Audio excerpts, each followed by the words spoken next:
Pilates Series of Five for finding your pelvic floor and your entire transverse abdominis core connection.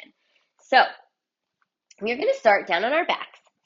We're going to find our neutral spine. So again, pelvis and ribs are in alignment. We are going along with the natural curve of our spine. If you do have back trouble, you can flatten out your back, but I want you to try to keep a neutral spine if you can, because this is going to get a little bit more challenging if you can really keep that neutral spine position. We're going to start with a single leg stretch. So you're going to bend one knee at a time into tabletop. You're going to extend one leg straight out, let it hover off of the mat. On the exhale, you're going to find a really big zipper starting from the pubic bone, going all the way up to the ribs. As the ribs pull together, that is your cue to lift up and over the ribs. I'm going to show you that one more time because I want you to just notice how I did not flatten out my back like this as I lifted. So it's more subtle. And what I'm really trying to do is find my deep, deep core muscles to lift me up and over as I really maintain this neutral pelvis. Now I'm going to bring my outside hand to my ankle, my inside hand to my knee. I'm going to inhale, and as I exhale, I'm going to switch legs. I'm going to give a gentle pull of the knee in and of the ankle out to the side.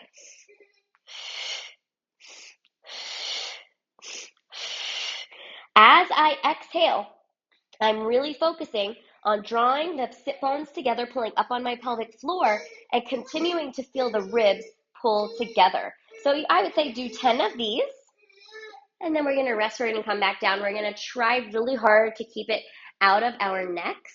So you're going to make sure that you're really focusing on a very deep core connection. Next, we're going to go into a double leg stretch. So you're going to, again, bend the knees in tabletop. You're going to give me that same curl the chin as if you're holding a peach in between your chin and your chest.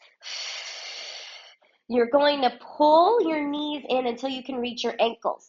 Okay, you're going to hold this ball position as you extend the arms and the legs. So the goal is to keep the spine as neutral and as steady as possible as you move. Now this one's very difficult. I would recommend just doing about 6 of those.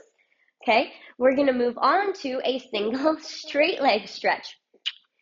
So again, I like to start legs in tabletop. We're going to now extend one leg straight out again and one leg up towards the ceiling. You're going to bow into your curl, reach as high on your leg as you can. Still try to maintain that neutral pelvis. We're not intentionally flattening out here. If you need to, you always can grab underneath of that knee if you're just too tight. Okay, we're going to exhale, pull our knee to our nose, and switch. Again, I would go for 10 of those. Okay, next one, we're going to do a double straight leg stretch. Now we're going to go hands behind the head. We're going to bend one knee at a time into tabletop. We're going to lift up into our curl. As you curl, I want you to feel the weight of your head in your hands. You are not pulling on your neck, and you can see your elbows in your periphery. You're going to straighten out your legs up towards the ceiling. We're going to go heels together, toes turned out. On the exhale, you're going to lower your legs as far as you can without changing the position of the spine. So if you go too low, you might notice my back pops up, my ribs pop up. We want to avoid that. I'm going to inhale at the top just to reset. Exhale through the lower and the lift. And again, this is another very challenging one where I would recommend just doing about 6 of those. And then we're going to finish our 5th exercise with crisscross. So we're keeping our hands behind our head. Again, knees come back into tabletop. We're going to bow forward into our curl. Hi, buddy. We're going to extend our left leg straight out. You are going to twist, if he lets me, my left elbow towards my right knee.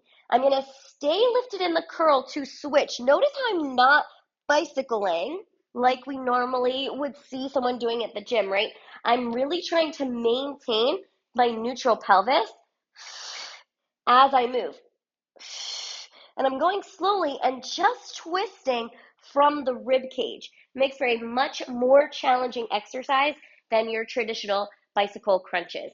So let me know how that goes for you. Happy pelvic flooring!